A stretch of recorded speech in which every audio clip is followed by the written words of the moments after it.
मजबूरी? देखिए, चिराग जी का जमीर मर गया है। वो व्यक्तिगत अपनी राजनीतिक महत्वाकांक्षा के चलते वो अपने पिता को अपमान का बदला नहीं ले सके बीजेपी से, और उन्होंने स्वर्गीय रामविलास पासवान जी कहीं भी होंगे उनकी आत्मा को ठेस सबसे ज़्यादा यदि दलित विरोधी यदि कोई है देश में तो वो बीजेपी है और नरेंद्र मोदी जी हैं। चिराग पासवान तो बर्दाश्त कर लिए अपने पिता का अपमान और बाबा साहब अम्बेडकर का अपमान, लेकिन साधु पासवान मरते दम तक बीजेपी से बदला लेगा। बीजेपी को पहले श्वेत पत्र जारी करना चाहिए कि रामविलास पासवान जी की 12 जनपद से बाबा साहब अम्बेडकर और स्वर्गीय रामविलास जी की मूर्ति किसने तोड़ा। नमस्कार, मैं मनीष और आप देख रहे हैं मीडिया दर्शन। हमारे साथ मौजूद हैं आरजेडी के अनुसूचित जाति के प्रदेश अध्यक्ष अनिल कुमार साधु जी। अनिल जी, नरेंद्र मोदी का एक बयान आया, उन्होंने कहा कि नीतीश कुमार जो हैं जीतन राम मांझी का बेइज्जती किए हैं, और साथ ही साथ उन्होंने कहा कि रामविलास पासवान को भी राज्यसभा नहीं भेजने में सबसे बड़ा योगदान अगर रहा है तो वो नीतीश कुमार का और दलित विरोधी व्यक्ति हैं। क्या कहेंगे आप? सबसे ज़्यादा यदि दलित विरोधी यदि कोई है देश में तो वो बीजेपी है और नरेंद्र मोदी जी हैं। और नरेंद्र मोदी जी को आज करीब 2 साल बाद याद आए स्वर्गीय रामविलास पासवान जी।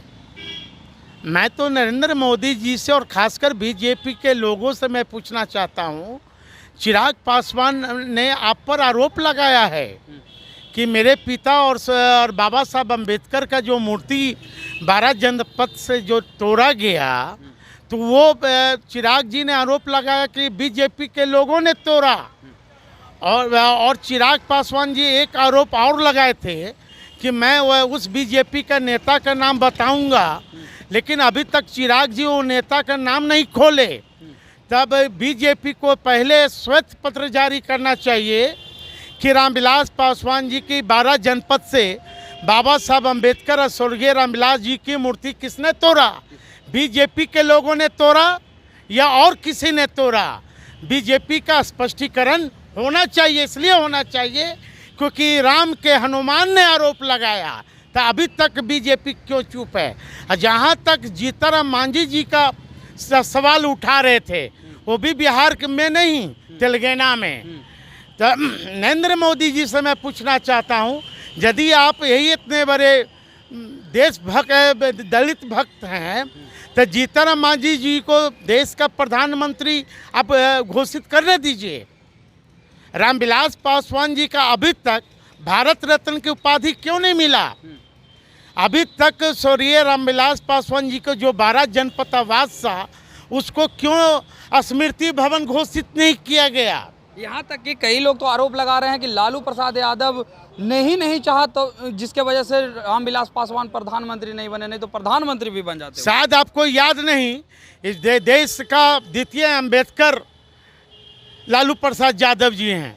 लालू प्रसाद यादव जी जिस समय रामविलास पासवान जी चुनाव हार गए थे लोकसभा से हाजीपुर से, वो उस समय आदरणीय लालू प्रसाद यादव जी ने ही रामविलास पासवान जी को राज्यसभा में भेजने का काम किया। और जीतन राम मांझी जी का जो बेटा है उनको भी एमएलए का जो टिकट दिए वो आदरणीय लालू जी दिए। और जीतन राम मांझी जी उन्हें मुख्यमंत्री बनाकर एक दलितों में मैसेज दिया कि दलितों का दुश्मन नीतीश कुमार नहीं है, ना लालू प्रसाद यादव है। यदि दलितों का दुश्मन है तो बीजेपी और नरेंद्र मोदी जी हैं। आखिर क्या मजबूरी रही चिराग पासवान का, जिन्होंने कहा कि बीजेपी के कुछ लोग जो हैं वही मेरे पिताजी का मूर्ति जो है 11 जनपद से फेंके हैं और आज उन्हीं के साथ हैं? क्या मजबूरी रही? देखिए, चिराग जी का जमीर मर गया है।